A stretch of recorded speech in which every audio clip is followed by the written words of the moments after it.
Let us consider a home setup where the music is audible from the adjacent room.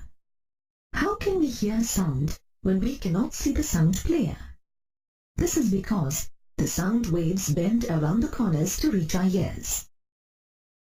This phenomenon of bending of waves around an obstacle in their path is known as diffraction. All types of waves exhibit this phenomenon. Observe the diffraction of water waves at a narrow slit placed on its path.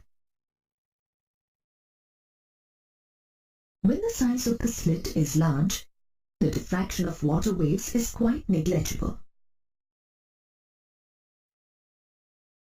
On the other hand, when the size of the slit is very small, we observe the diffraction of water waves very clearly.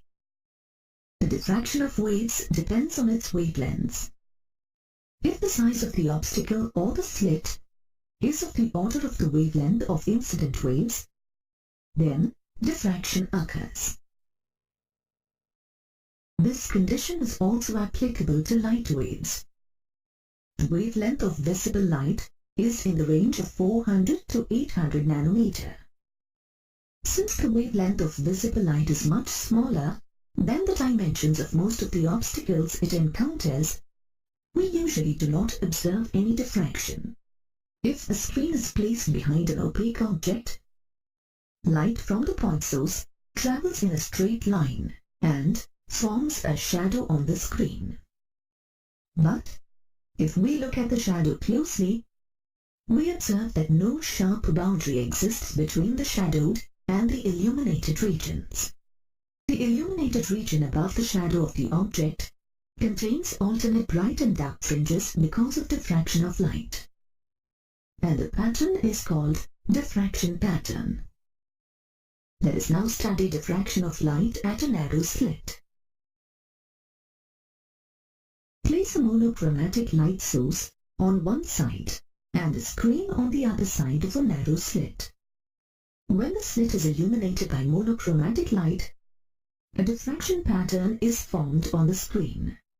The diffraction pattern consists of a central bright band, which may be much broader than the width of the slit, with alternate dark and bright bands on both sides. The intensity of the fringes decreases very rapidly. Let us now analyze the diffraction pattern mathematically. We represent light as a beam of rays. Let the width of the slit Ln be A. Let the source of monochromatic light and the screen be very far away from the slit.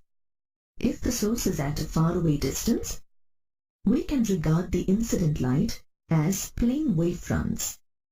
Or, alternatively, the incident rays are parallel. When a plane wavefront is incident on the slit, all the points of the plane wavefront are in phase.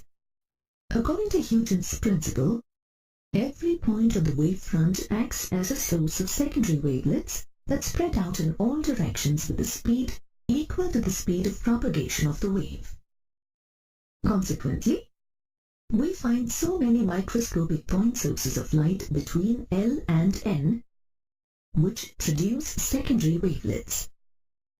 The diffraction fringes formed on the screen are due to the interference of these secondary wavelets produced by a large number of point sources. Since the screen is at a faraway distance, we can regard the rays as parallel.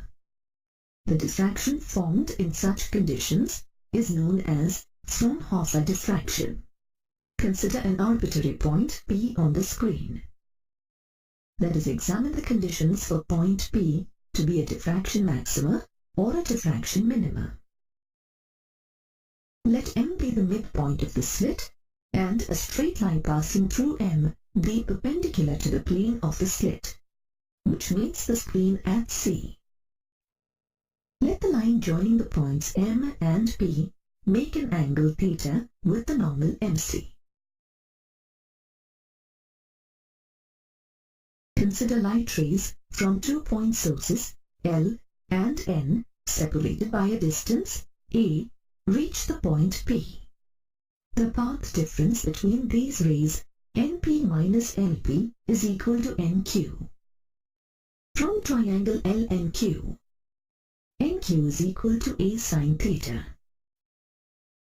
But for small angles of theta, sin theta is approximately equal to theta. Therefore, the path difference is equal to A theta. Now we shall analyze how contributions from a large number of sources produce diffraction fringes on the screen. Let us first consider the central point C. From the figure, we can see that angle theta is 0 for point C. That means waves from all the point sources reach C in phase, and hence all path differences are also 0. Which means waves from all parts of the slit contribute in phase at C. They interfere constructively and produce maximum intensity at C. Now consider another point C1 on the screen, such that A by 2 into theta is equal to plus or minus lambda by 2. Let this be equation 1. Imagine that the slit is divided into two equal halves, LM and MN, with a width of A by 2 each. Consider the waves from the point sources located at L and M reaching the point C1. Since these two sources are separated by A by 2, the path difference between them at the point C1 is equal to A by 2 theta. Let this be equation 2. From equations 1 and 2, we can conclude that the path difference between L and M at C1 is 1/2 of the wavelength of the incident light. Hence, the waves from L and M are out of phase and interfere destructively at C1.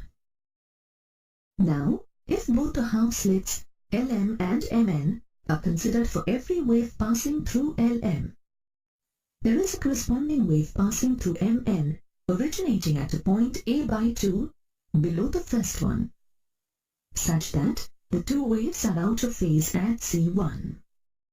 Hence, every wave arriving at C1 from the upper half of the slit LM interferes destructively with the one coming from the bottom half of the slit MN.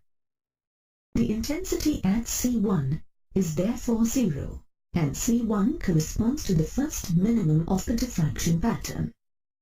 Hence, the condition for the first minima is theta is equal to plus or minus lambda by A. Let this be equation 3.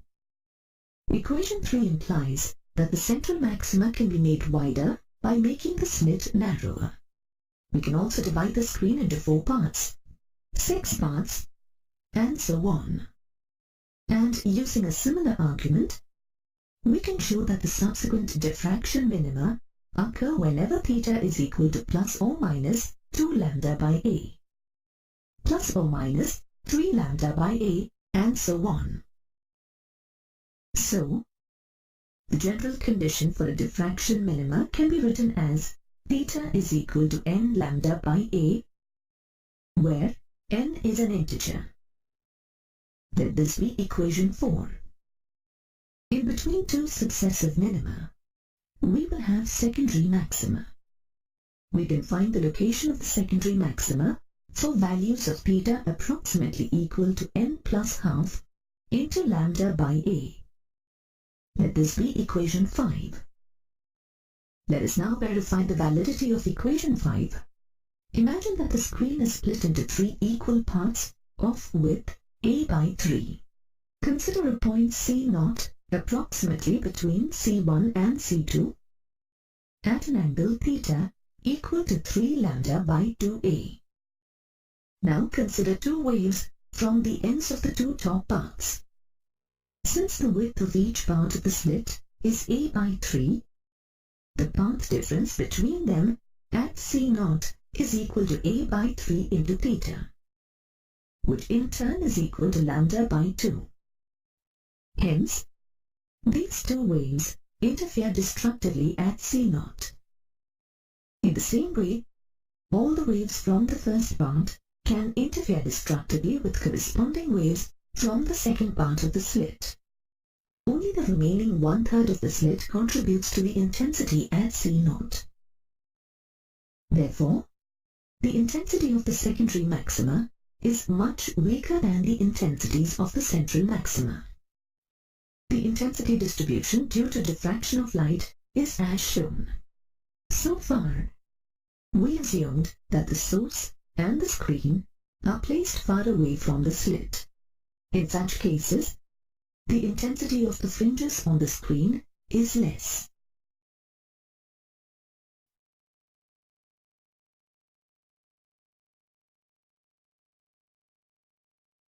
If a converging lens is placed after the slit and the screen is placed at the focal point of the lens, then the parallel rays from the slit converge onto the screen to give a bright diffraction pattern. Note that the lens do not create any extra path difference in a parallel beam of light. A wave traveling through a distance delta x in a medium of refractive index n suffers the same phase change as when it travels a distance n delta x in vacuum.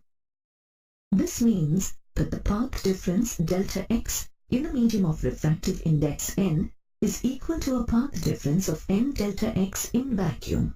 The quantity n delta x is known as the optical path of the light.